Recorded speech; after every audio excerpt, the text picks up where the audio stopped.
evening, and welcome to A Place Called Through. We're broadcasting from WYTV7 Christian Broadcasters Network, a network with a mission of hope, a mission that we share real stories, real people. And we want you to know that we do appreciate you for listening to us. We share these stories to empower, encourage, and help you through your journey in this place called Through. I am your host, Patricia Wade Goings. I'm also the author of the book, Willpower, The Call to Rise Above. Today, we are so honored and we welcome as our guest, Mr. Travell Lynch, who is going to share his story about life, the possibilities. When life seemed impossible, his faith made it all possible. Welcome to A Place Called Through. Welcome, Mr. Lynch. Thank you so much, Patricia. I really appreciate the opportunity to be here, to serve this audience, and to share a little bit about me and about my life and about my journey. And I really pray that I can add value to this audience and perhaps say something that might bless, strengthen, inspire, encourage, edify someone's idea about themselves through the things that I might share. So thank you so very much for this opportunity. Well, it is truly our honor to have with you. And we want to take this time to let you just tell our audience who you are and what exactly it is that you do. And then we're going to jump right on into your story of impossible turn to possible. Awesome. Well, my name, again, Travell C.W. Lynch. I always keep the C.W. in there just to honor my father and the legacy that he began in my life. And I like to say, I don't have, make sure I got my little trusty dusty magnifying glass here. I like to say that I help people to see what they are so they can like what they see. I'm a self-worth specialist. I specialize in the significance of humanity. And that word like is not to be taken lightly. In order to like yourself, you must find something, whatever it is. And in this case, you must find it to be satisfactory. You must find it to be appropriate. And you must find it to be what I love the most, enough. I want to help people to see and to know that they are enough in and of themselves. And so that's what I do. I'm an author, I'm a speaker, I'm a pastor, and so many other things. I'm a father, husband of 20 years. But more than anything, I am a follower and a lover of Christ. And I want my light to shine so that even as the Bible says, so that people can see the good things that God is doing in my life and give him glory and honor. Absolutely, absolutely. But before all those things came upon you, let's take it back. Let's go back a little bit for our listeners and our viewers, because you didn't just, you weren't just born yesterday and all this fell in your lap. This has been truly a journey for you. So let's go back a little bit back to your family lifestyle. What kind of family did you grow up in? Obviously, it was a very positive and influential family for you to have made it this far in some kind of ways. There was positivity there. So let's talk about early, mid childhood, growing up, going to school and family life. How was that for you? Yeah, well, actually, family life was a bit challenging, to be honest. My father, now today, I always preface this, today I have a phenomenal relationship with my father, but growing up, my father was not in my life. My mother was addicted to crack cocaine and alcohol the majority of my childhood. She did not come to the Lord and enter, into the church until, I reached my late teens and my early 20s. So I was raised by my grandmother. I'm from the Midwest, Chicago. And then at the age of 7, we moved to Toledo. And my childhood was really full of a lot of loneliness, brokenness, a lot of shame, a lot of bitterness, because at the age of 7, I ballooned up, right? I like to say, I could look at the old pictures with my family and I, when we go through my old pictures, I was the typical skinny kid up until the age of 7. And at the age of 7, for whatever reason, my body just turned and I picked up a bunch of weight and I quickly became the fat kid. I became the one in the neighborhood that everyone found a way to pick on, tease, ridicule, isolate, bully. Um, and soon after that, and perhaps that was even a reflection of that abuse, I began to stutter. And so now I'm the fat kid at the age of 7. At the age of 8 or 9, I'm the stuttering kid. So I'm the fat boy and the stutterer, and I'm feeling all types of shame. I'm feeling all types of brokenness. Why, oh God? Now at that time I wasn't talking to God, but now that I kind of reflect, why me? Right? Isn't it always our story? Why me? Why am I overweight and the rest of the boys, they aren't? Why am I stuttering and the rest of the kids in the class, they aren't? And so I got this complex about myself, this idea about myself that I wasn't worth much of anything because no one treated me like I was. I didn't like myself, right? Because it didn't appear that anyone else did. And so those early years were extremely dark, extremely lonely, extremely isolated. Didn't have girlfriends. I definitely was not the popular kid. And so all of that, as I reflect on it, those ideas turn to stories that we tell ourselves, that I told myself, and those stories became narratives, and those narratives became what I call, and what we all really call, reality.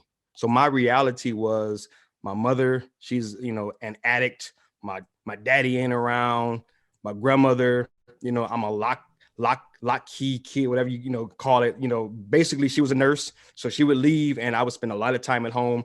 And so I felt very lonely, very isolated, very shamed, very abused. And so I just really developed a very poor level of respect and self-esteem for myself. So, and in as much that you were going through that as a child too, being, the kid that was overweight, and now you're being bullied by your friends in school and perhaps even some, younger family members, cousins, or what have you.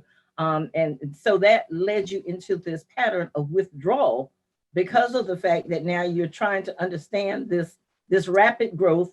And as you said, your mother was one way and your dad was another way, and then you only had the grandmother to lean to. But it seems like all of the adult people in your life at that time, they were all in different directions. So, and we do know that most children who are either bullied and that deal with this overweight, they tend to withdraw because of the shame, and you're not really understanding a lot of what's going on. And so I would say that comfortably, that's kind of what took you to the next level because of the fact now you're embarrassed by this weight, and family members, just like children, they tend to tease you and laugh at you, and some even ignore this fact that there's a weight problem. So that had to compound, I'm sure, with the emotional part of what you were dealing with. How did you overcome this problem, knowing that your mother had, some issues with substance abuse, and now that you've grown a little bit and dealing with, your grandmother still, being close to you, but then again absent? How were you able to kind of get through that next phase of growing up? That next phase, but by the grace of God, but I really didn't. Like I look at it as I survived the next phase, meaning those teenage years into that young adult area. I feel like I survived it because of the bullying, because of the abuse, because of the emotional damage from those earliest, those early years. I, began to turn that to anger and bitterness and rage. And as I grew in size and I started to hang around the wrong people and get into the wrong things, then I became truly a menace to society. I mean, the things that I would do and run the streets and the trouble that I would get into, I found myself in and out of jail multiple times, on 3 different occasions, life and death situations that I got myself into because I was so reckless at that time, because I truly believed that my life didn't matter. Right. And so if I died, it was okay because no one's going to miss me. If I live, well, I'm going to live however I want to, because again, no one's checking for me. No one really cares. And so my life was extremely hazardous. I was always running with the wrong crowd, always in the wrong neighborhoods, always getting into the wrong things. And my life was a complete mess. I had no sense of direction whatsoever. So that next phase, I just really believe that I survived it until I hit that final wall. And that's where God found me. That's where Christ met me. So really, I just took all of that and just really ran the streets, and I could have lost my life on several occasions. Do you have any other siblings? I have, let's see, spread out. In Chicago, I have 3 other sisters. In Michigan, I have 1 other brother. And in Toledo, I have another brother, and I have 5 other sisters. So what role did they play with you while you were going through all this turmoil of growing up with the, the overweight problem and the stuttering? I know that you mentioned earlier that you had a stuttering problem. And I understand with studying, stats show that that's something that it can just happen at any time. It's not, something that's predicted pretty much. It just could happen today, tomorrow, or the very next day. How did your siblings help you through that process? Well, they didn't. The siblings in Michigan and Chicago, some of them I never knew about until I became a young adult, to be honest. And then all of the other ones that lived with me in Toledo, they were much younger. We were 12 years apart. So I didn't have any support. And when I say lonely, when I say isolated, when I say, you know, shunned and pushed away and, feeling very secluded, I mean, take that to the extreme, because I didn't share any of these problems, any of these occurrences, any of these issues with anybody. I internalized everything. And so when you do that and you don't have a mentor, you don't have a big brother, you don't have a father figure, you don't have any outlet, all of that weight, all of that burden, all of that pressure, all of that baggage, it just gets bottled up inside. And the only way that I could express it was through violence, through criminal activity, through my drug addiction. Once I hit high school, from freshman year, I was introduced to marijuana, and I was, people say, oh, you can't get addicted. I was addicted to marijuana and to opium and to alcohol. And there was even a point in my life when I was at 20 years of age, I was so addicted to marijuana and opium that I found myself in the backseat of a vehicle in an alleyway. And I always tell this story. I was pretty much set up, and, again, finding myself on the wrong side of town with the wrong set of people. And they drove me in this alleyway, and the driver jumps out of the car, and there's a guy that comes from the side of the house, and he's in the front window, and he points a gun at me. There's another guy that comes from the left side, and it was the summertime, so the window was rolled down. He points a gun to me and presses the gun against my head. And at that moment, all they wanted from me was a bag of weed. I had a bag of weed. It was $120 that I spent for it. And he told me to give him that bag of weed. 3 times he asked me, and 3 times I told him no. And on that 3rd time, he pulled the trigger. So, I can tell that story and say, on one side, he was willing to blow my head off for $120. But on the other side, when I reflect, I was willing to die for it. I was willing to give up my very life. I was that low in my own eyes that I was willing to die for a $120 bag of weed. And thank God that when he pulled that trigger back and the hammer popped, and I can hear and feel that hammer pop, nothing came out. And so I just thank God that nothing came out, because I believe with all my heart that he intended to kill me. I was ready to die, but God prevented that bullet. And the last thing I'll say along that line, because I know that we have to wrap up now, is that the reason I believe that gun was loaded and he intended to kill me was because there's a code in the street. We don't allow the person that we're trying to rob or harm know that we're not strapped, that we're not able to carry through on our threat. I think he had that gun loaded, and he tried to kill me that day. And I was ready to die that day for something so worthless, but God's grace. Yes, God's grace. Now, we're not wrapping up. We're just going to take a short commercial break, and Yeah, then I we're saw going to that. come Yeah. back and we're going to continue talking to you when life seemed impossible, but faith made it possible. To our listeners and our viewers, stay with us on A Place Called Through, and we'll return shortly with the remaining story from Mr. Travell Lynch. Again, when life seemed impossible, but his faith made it possible. Stay tuned. We'll be right back after this commercial.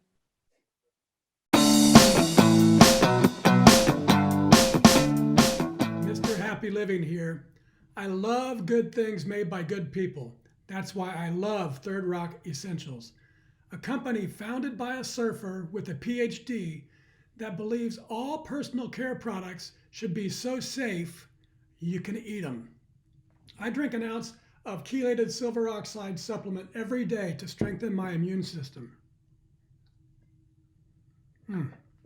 Third Rock Essentials has all natural sun care, skin care, and silver supplement products I trust. Check them out at happyliving.com and select Partners in Happy. You'll save 20% off all purchases every time you buy using promo code HAPPYLIVING. Plus, for every order placed during the month of February, I'll donate 20% to WYTV7.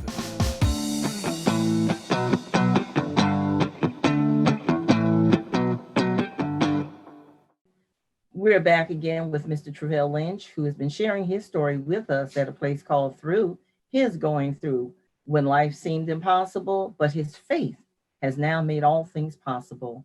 And the Bible does tell us if you believe, all things are possible. And so his faith, his trials, and the tribulations that he went through of fighting with the fact that he stammered as a child, he also had to deal with obesity. He was dealing with the absence of a parent, the missing of the love that most kids would have at a certain point in their age, particularly when they're growing up in those early childhoods. But those things were not always present. But through his faith, as we said, his faith is what has made things now possible for him. He's been at the point where he's even had guns pointed to his head and to his chest, over $120 worth of marijuana. But the bullet did not come out. They could not disengage that gun. So faith truly was working for him. Welcome back to A Place Called Through, Mr. Travell Lynch. We'll talk more about this possibility now. Mr. Lynch, we're thankful that, the gun didn't go off and that you're Yes. able now to help somebody else. And we noted in your intro that you said that you're a self-worth specialist. Is that a self-worth coach that you're coaching and helping others that may be struggling through many other issues, maybe even some of the similar issues, to understand and to accept that, yes, all things are possible if they believe. So, as a self worth specialist, kind of bring us in and tell us what exactly it is and how you do it, and how did you get from an almost near death situation to becoming a self worth coach? Yes. Well, this story began, or this the story, my practice as a self-worth specialist, it began in 2001 when I relocated here to Southern California with my wife after just being married. And I had just finished a 15-minute message on the life of Jesus. I was asked for the very first time, share a 15-minute message on Jesus. Fast forwarding, right, in Toledo, I had given my life to God after going to jail and facing a sentence that could have been 15 years. But long story short, after going to jail, meeting God in jail, giving my life to Christ in jail, I joined a church and I began in the ministry just as a believer at that time. And so circumstances would have it that we would relocate here to Southern California. So once we got here to our new church home, as a part of the men's group, I was given the opportunity to share a 15-minute message on the life of Jesus. Shared that message. And as I was finishing up sharing that message, I was packing up my bags and everything. And there was a pastor there that was on staff. He's since passed away, but Pastor Eric Brown, he walks up to me. He looks me in the eye and he says, "Travell, you are a teacher." That's all he said. That's all he said. I had never been to seminary. never been to a Bible school, never been to college. In fact, I dropped out of college. That's a whole other story. But I had no formal coaching whatsoever. I just shared a message out of my heart. But he walked up to me and he said, Travell, you are a teacher. And that sentence, you are a teacher, it resonated with me at such a deep and profound level that it would completely redirect the course of my life. Because what it said to me was, in God, in Christ, I am something, not just who I am, not just why I am, but there is a third element of the human existence called what you are. And that's why my company is I Am the Possible. I and my possibilities are one and the same. Everything I hope to be tomorrow, I already am today. And so as a self-worth specialist, I help people to see what they are. We know that life has a purpose, and that's the why element of the human experience.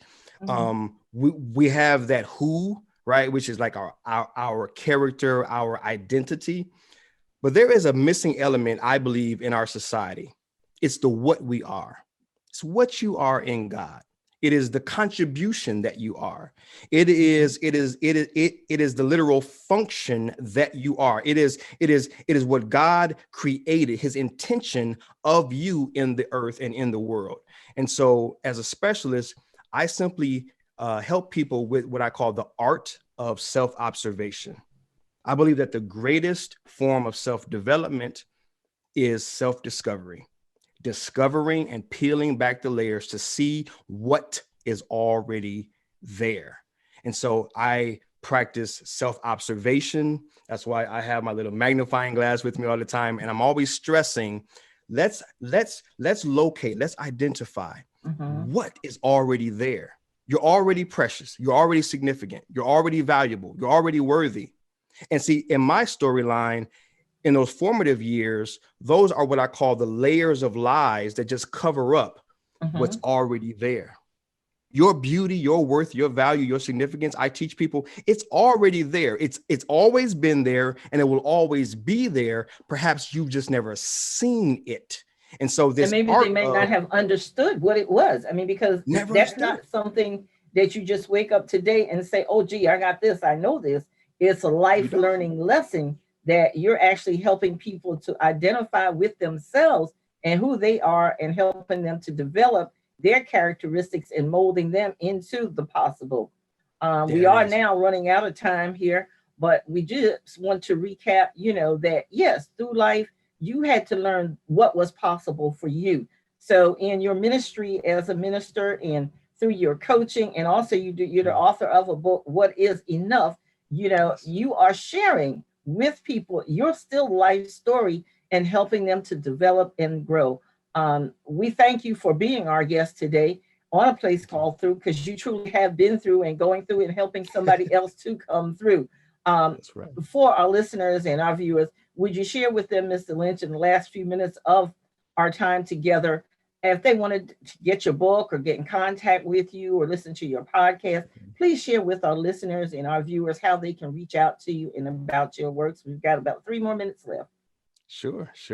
Yes, everything is I Am the Possible. And I always kind of share the shirt just so that people can see that spelling, but don't leave the out. There are so many search domains and companies called I'm Possible. But if you look for I Am the Possible, that's my website.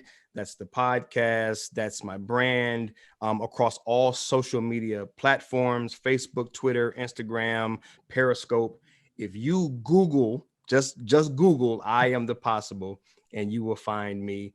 And so that's the best way to get in contact with me, whether you're an event planner, whether you're someone who just needs coaching, if you're someone who just needs a normal pick-me-up throughout the week.